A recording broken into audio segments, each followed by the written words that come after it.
Bonjour et bienvenue dans notre émission Les gens d'ici.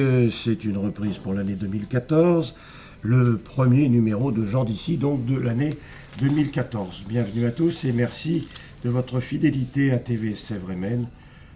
Comme à l'accoutumée, nous enregistrons depuis l'auberge de la Contière à Valette.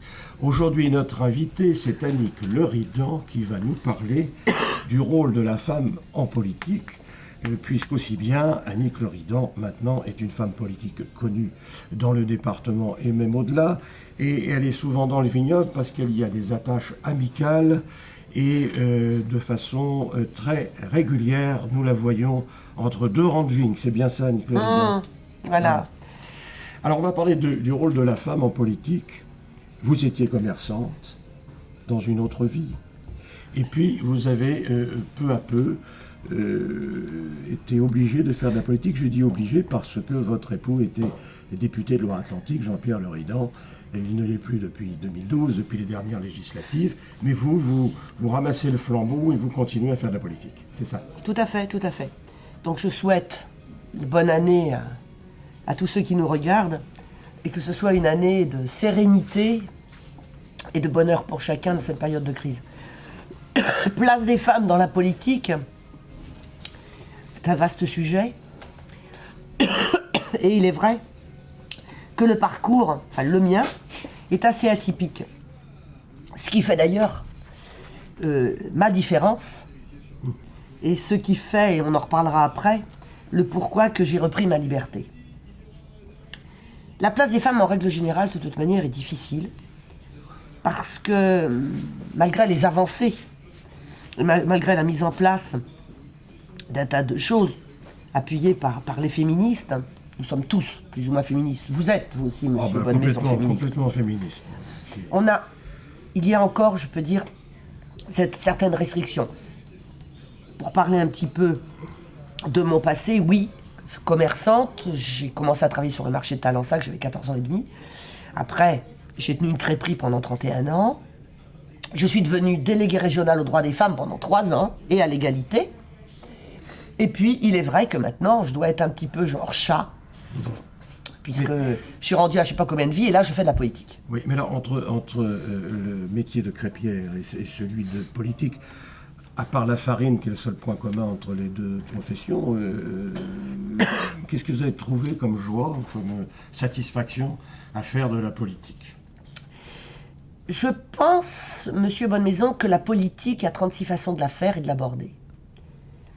Je peux dire que ma vie, et c'est souvent lorsqu'on commence tout petit et lorsqu'on se construit, qu'on arrive à avoir des valeurs. Les valeurs, enfin les miennes, sont: n'oublie jamais d'où tu viens, aide les autres, tu en auras des retours fabuleux, passe les valeurs, je suis très gaulliste social, moi de base. Et surtout, je n'ai qu'un but, c'est, et là, on est en plein dans l'actualité, que nos concitoyens ne fuient pas la politique. Fuient les politiciens, certains, ceux qui sont là depuis 30 ans, et qui nous font honte, mais se disent... On leur dira, j'espère qu'ils nous écoutent. Mais puis ils ont intérêt à bien écouter, oui, parce qu'en fait, il y a les bonnets rouges, mais il y aura peut-être les écharpes blanches demain, il y aura peut-être autre chose de mouvement populaire, où les gens vont s'insurger, parce qu'il y en a marre, parce que la politique, c'est quelque chose de beau. Le service aux autres, en gros. C'est pour ça que, si vous voulez, moi je suis animée par ça. Et surtout, revenons à la place des femmes en politique, je dirais que chacun a sa place.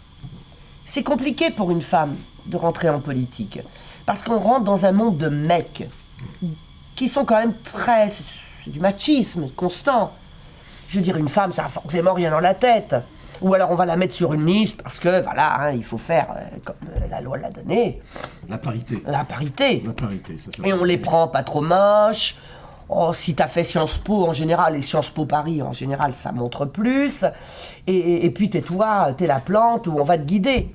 Et les femmes, je veux dire, qui ont un peu plus de personnalité, qui rentrent pas dans le rang, c'est d'autant plus difficile de pouvoir rentrer dans un mouvement, d'y rester et de pouvoir faire son trou. Vous avez un exemple fabuleux, c'est de la députée du coin. Sophie Errant. Bien sûr, qui est une femme très bien, qui était à l'UMP et qui a subi, je pourrais dire, ce que moi j'ai pu subir aussi, et ce que, quand on a peu de personnalité et qu'on a envie de s'affirmer, et qui en fait, ce que je ferais pas moi, hein, par contre, est parti au Parti Socialiste, et qui a saisi sa chance. Je ne veux pas dire qu'au Parti Socialiste, on donne plus de chance, ou ils sont moins machistes. Absolument pas. Sauf que, comme la politique est un jeu de stratégie, ils ont saisi l'occasion, une ancienne UMP qui allait, ça allait forcément interpeller les gens, et ils ont bien fait. Alors, ils sont peut-être plus stratégiques que nous. Alors, un mot, Annie Président. Une ancienne UMP, oui, vous aussi, depuis 48 heures, vous êtes une ancienne UMP, puisque toute la presse en parle, j'allais dire, toute la ville en parle, et le département, vous avez donc démissionné de l'UMP, pourtant vous aviez énormément d'attaches, à commencer par votre époux qui est UMP, et député UMP, ancien député UMP. Tout à fait. Alors, quelle est la raison de votre départ de ce parti politique ? Je vais vous dire, la tâche est remontée. Et peut-on faire de la politique lorsqu'on n'appartient pas ou plus à une formation politique ? J'ai bien compris.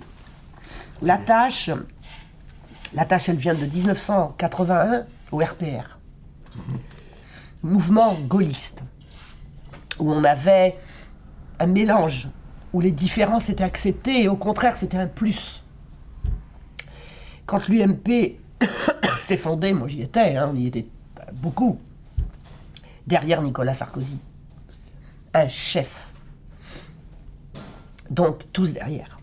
Il a gagné, il a perdu, et là.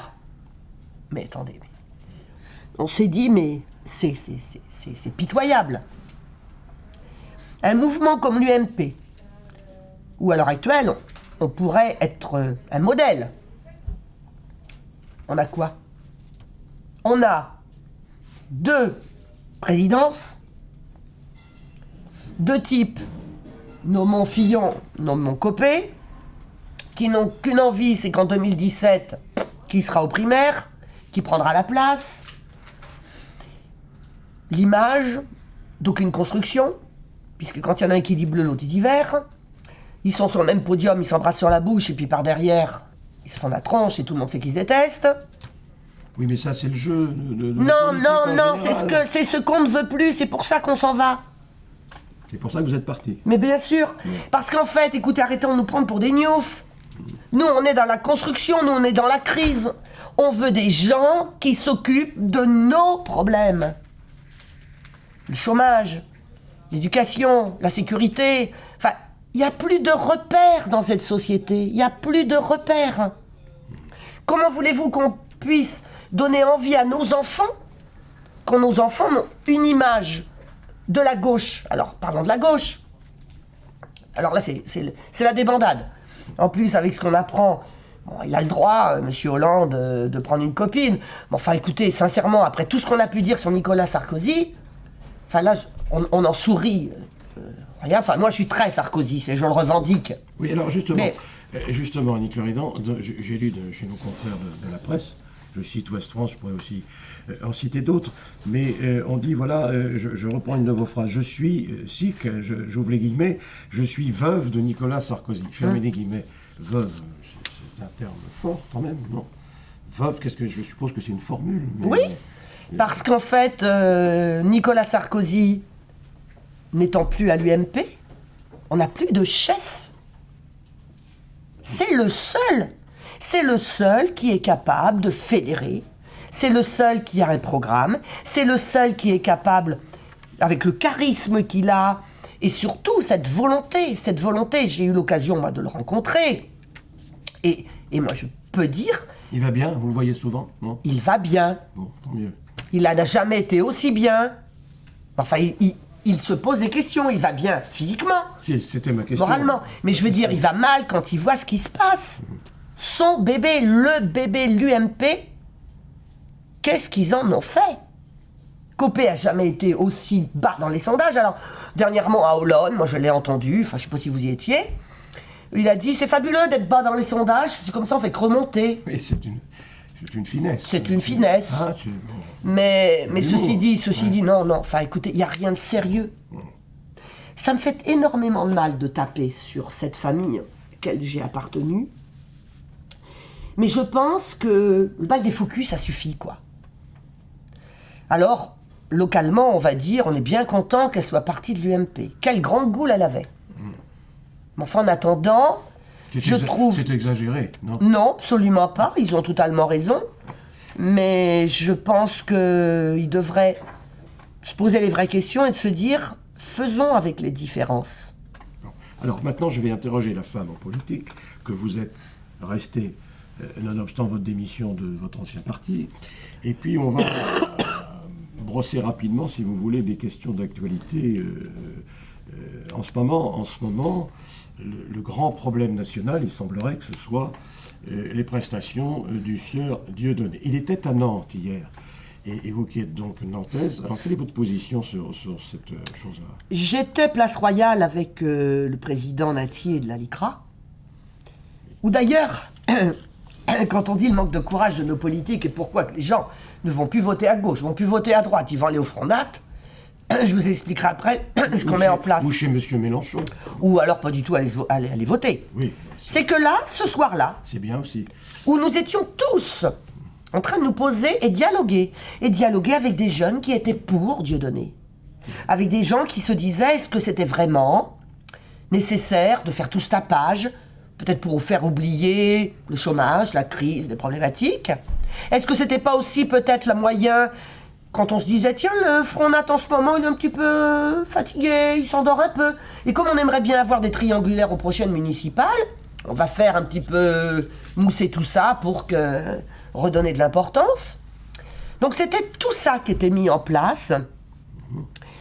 Et ce soir-là, donc avec toutes ces personnes, on a pris conscience.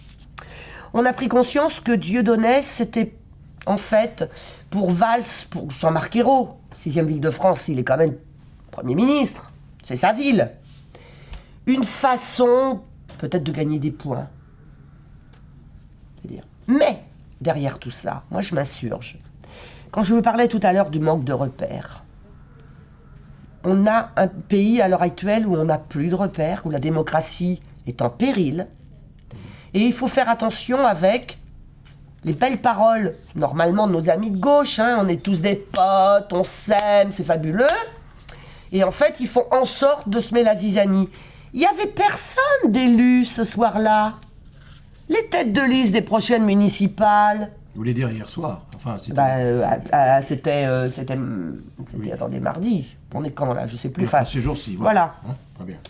Il y avait personne de l'équipe à Johanna Roland pour défendre Jean-Marc Ayrault et défendre Valls.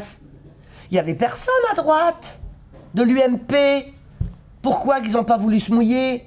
Parce qu'on défend la LICRA. Oh, on est contre tout ça. Mais attention, hein, faut pas. C'est le moment des élections, faut pas trop se mouiller. Encore un bon courage politique. Voilà pourquoi. Encore une raison de plus que j'ai quitté. Mais vous, à titre personnel, vous êtes pour que Dieudonné se produise en spectacle ou pas? Moi, je ne suis pas pour qu'il se produise en spectacle, mais je l'aurais fait plus intelligemment. C'est-à-dire que moi, j'aurais proposé à Dieudonné de faire une table ronde sur une chaîne nationale avec des politiques, des philosophes, des religieux, des jeunes, des pour, des contre, dans un respect total. Et laisser s'exprimer ce type. Et de lui demander le pourquoi. Parce qu'en fait, ce type-là, il a le beau rôle. C'est à travers son avocat C'est à travers comment dirais-je, du Facebook. Dans cette société-là encore de communication, on fait tout par tweet, on fait tout par Facebook, on se mouille pas. Eh bien, dialogue. On est là tous les deux, on en parle. Et on peut dire à Dieudonné, pourquoi? L'explication. Quel est votre but? Pourquoi avez-vous viré comme ça? Vous étiez un bon humoriste. Et pourquoi vous, on vous interdit et on n'interdit pas qu'on cloue, etc. Enfin, je veux dire, et où est-ce que c'est vraiment on va vous soutirer ou on va vous empêcher de vous exprimer? Donc vous allez aller devant la Ligue des droits de l'homme. Enfin, mais avoir ce type en face de nous et de s'exprimer face à lui. Et là, les Français auraient jugé. Très bien. Alors, le rôle de la femme en politique, j'y reviens parce que c'est important aussi. Puisque vous êtes souvent dans notre région du vignoble, là, qu'est-ce que vous pensez du personnel politique de ce vignoble? D'une part et d'autre part, de gauche et de droite, ou de la soi-disant droite et de la prétendue gauche. Qu'est-ce que vous pensez de ce personnel politique de ce coin du vignoble? Je pense au maire de Vertou, ou encore maire de Vertou, je pense au maire de Clisson, je pense au maire de Valette, qui est une dame d'ailleurs, entre parenthèses, Nicole Lacoste. Et voilà encore une femme en politique que nous avons d'ailleurs reçue ici à cette même émission. Alors, votre opinion sur ce personnel politique local, voilà. Vous savez, je pense que je serais bien vraiment malvenue d'aller mettre quelconque opinion. En fait, moi je respecte beaucoup un mandat que mon mari n'a pas eu, puisqu'il a été conseiller général et il était député, mais il a toujours eu cette nostalgie maire. C'est certes un beau métier politique, voilà. Celui-là. Donc, moi j'irais dire localement, la gauche, la droite. À partir du moment qu'on est maire d'une petite ville, on est là pour tous ses concitoyens. Évidemment. Donc en fait, moi je ne fais que dire bravo à ceux qui prennent des responsabilités tous les jours, à ceux qui font front à cette crise, où ailleurs, ils ont, à la limite, tous les problèmes, et peu de joie. Avec ces gens qui sont maintenant très procéduriers, etc. Les associations qui n'ont plus d'argent et qui demandent des... Vous voyez ce que je veux dire avec Pardon, Nicolas, quand vous dites peu de joie, c'est peu de joie. Oui, c'est pas, je pense, c'est pas le. Non. Aucune allusion au maire. Non, le maire, vous voulez me parler du maire de Vertou parce que je suis UMP, parce que j'ai quitté UMP. Je peux vous en parler, écoutez, je vais vous dire. Joie, ça peut... Moi, j'étais très proche de ses parents, puisqu'il était président du conseil général quand Jean-Pierre était conseiller général. C'est une très grande famille, je veux dire. Il a bien tenu sa ville, Laurent, il n'y a aucun souci. Il n'a pas eu de chance aux élections, ni cantonales, ni législatives. Moi, je n'ai pas de jugement à porter. Je veux dire, il a fait certainement tout ce qu'il fallait. Après, vous savez, les électeurs, c'est eux qui, au dernier moment... Vous savez, moi, c'est ça qui me fait sourire. C'est qu'en fait, on est beau sortir ou d'une grande famille, ou avoir fait des grandes études, ou alors être que la petite marchande de crêpes, ou alors la petite association, quoi que ce soit. Je veux dire, le jugement dernier, je veux dire, c'est là. Ce sont les gens qui mettent... Ça, mais moi, par contre, de ces gens-là, je n'ai que de l'admiration devant tous ces gens-là. Ça s'appelle le suffrage universel. Suffrage universel, tout à fait. Le dernier moment. Tout à fait. Et on va parler un petit peu de Nantes, puisque Nantes, c'est la ville du Premier ministre, Jean-Marc Ayrault.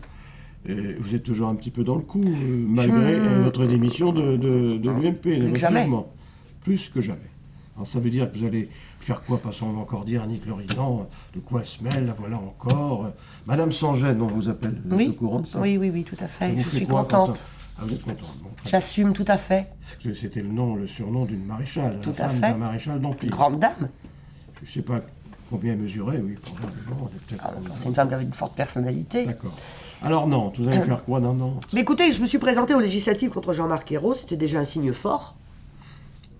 J'ai apprécié, j'ai aimé, j'aime être dans le combat. Et puis, l'UMP, on peut dire qu'on m'a fait de cadeau lors de cette élection-là, parce que je devais déranger, bien sûr, hein, déjà. D'où Madame Sans-Gêne. D'où Madame Sans-Gêne, voilà, j'assume. Et puis Nantes. Alors Nantes, voilà ce qui s'est passé. C'est qu'à Nantes, personne, enfin je veux dire, c'était pas comme ça. On se disait pas, tiens, celui-là ou celle-là sort du rang. Ça sera le candidat naturel pour les municipales de Nantes. Personne. Bon, il y a eu un vote au sein du conseil municipal, puisqu'il y a un conseil municipal d'opposition, hein, où Julien Bavel est sorti le premier. Alors, Julien Bavel, pour les gens qui ne connaissent pas, c'est Conseiller municipal d'opposition nantaise, copéiste.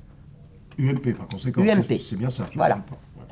Et il y avait, face à lui, Laurence Garnier, conseillère municipale d'opposition, filloniste. Et UMP aussi. Et UMP.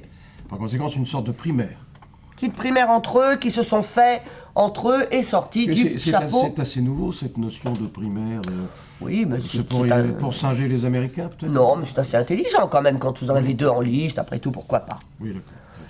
Je dirais pas c'est le plus fort qui l'emporte, c'est celui qui a plus de dans son âge, parce qu'à l'UMP on fait des primaires, mais on met en place le contraire de ce qui est dit. Vous voyez, c'est une belle démocratie, quoi. Oui, Localement, hein, je parle pas que ça se passe pas forcément partout, et heureusement, j'espère. Je ne vais pas aller faire, j'ai autre chose à faire.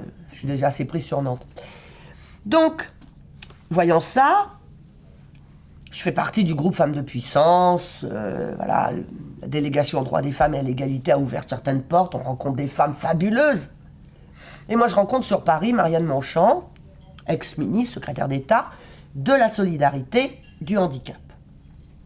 Et je lui dis, Marianne, ce serait bien que tu rencontres les locaux, parce qu'en fait, excuse-moi du peu, mais quand on a une entreprise ou une équipe de foot ou de sport, peu importe, qui a des problématiques, on va chercher ailleurs. Et on peut pas dire Nantes, l'ouverture vers le Grand Ouest, collant les Parisiens, le si, ça nous fait monter l'urbanisme, les etc. Bah, viens apporter ton savoir. Et puis peut-être construire quelque chose. Ah non, j'étais très naïve. Madame Sangène naïve, parce que moi je crois que peut-être le monde des bisounours. Donc elle est venue. Et là on s'est dit, mon Dieu, pas possible quoi. Une sarkozyste. Et une parachutée, par la même occasion aussi, c'est peut-être ça qui... On est toujours parachuté quelque part, à un moment ou à un autre. Oui, mais ça dépend de la hauteur. François Pinte a été parachuté de Versailles. On lui a ouvert les bras. Non mais, bon. Donc moi, le mot parachutage, c'était pour moi quelque chose qui paraissait naturel. Oui, vous étiez plus près de la zone d'atterrissage que les autres, n'est-ce pas? Enfin bon, c'est une question aussi de mettre les compétences en place. Je ne veux pas dire que ni Julien ni Laurence ne sont pas compétents. Laurence, Sciences Po. Julien, je ne sais pas ce que c'est censé... Enfin, je veux dire, donc intellectuellement, ça tient la route. Mais très jeune. Enfin, je veux dire, on ne devient pas tête de liste de la 6e ville de France en ayant fait 6 ans de mandat en opposition. Si, il y a une candidature législative, mais enfin, attendez, quoi, ça fait sourire. Bon.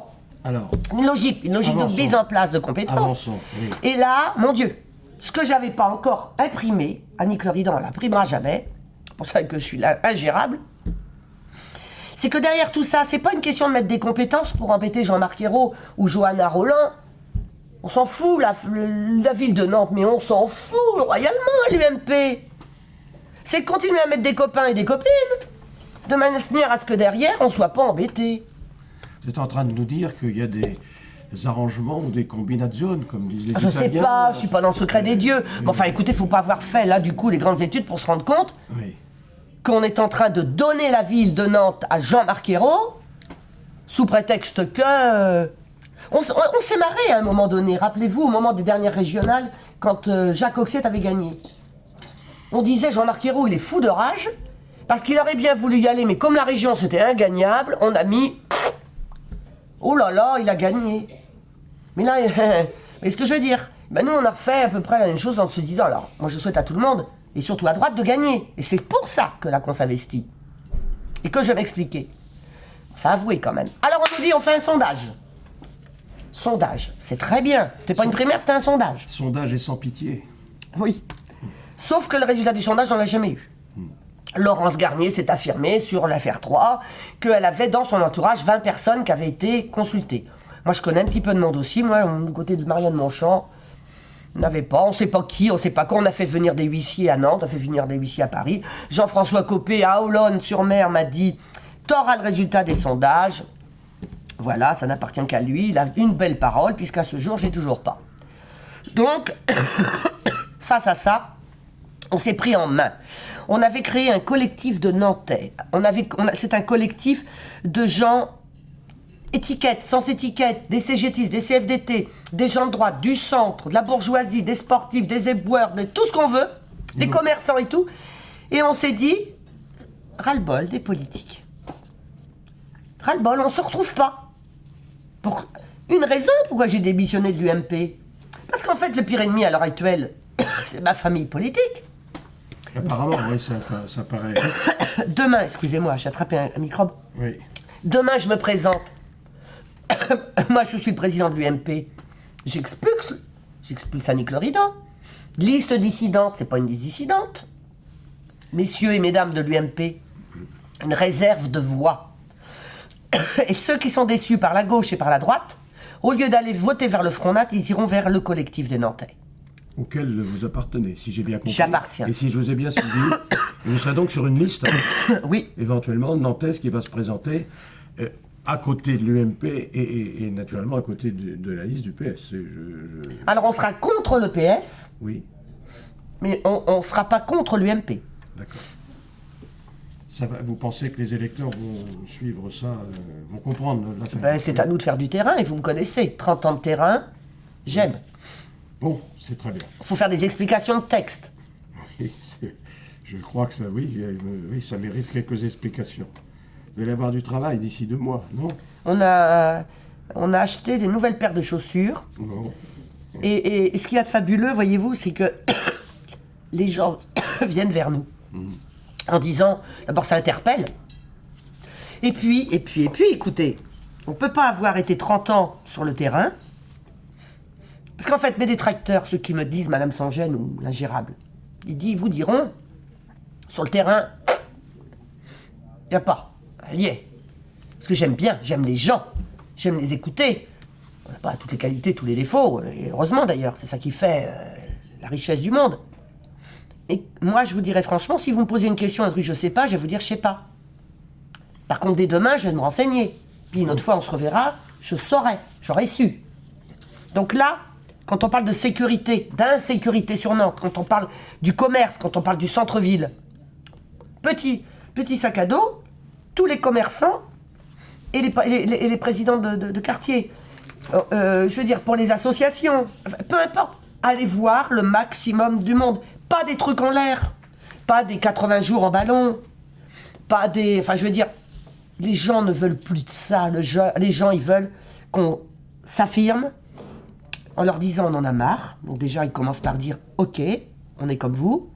Et quand on va vous parler d'un sujet, on va le connaître et vous allez nous aider à le connaître. Bien. Une dernière question, Annick Le Rideau, parce que le temps nous presse.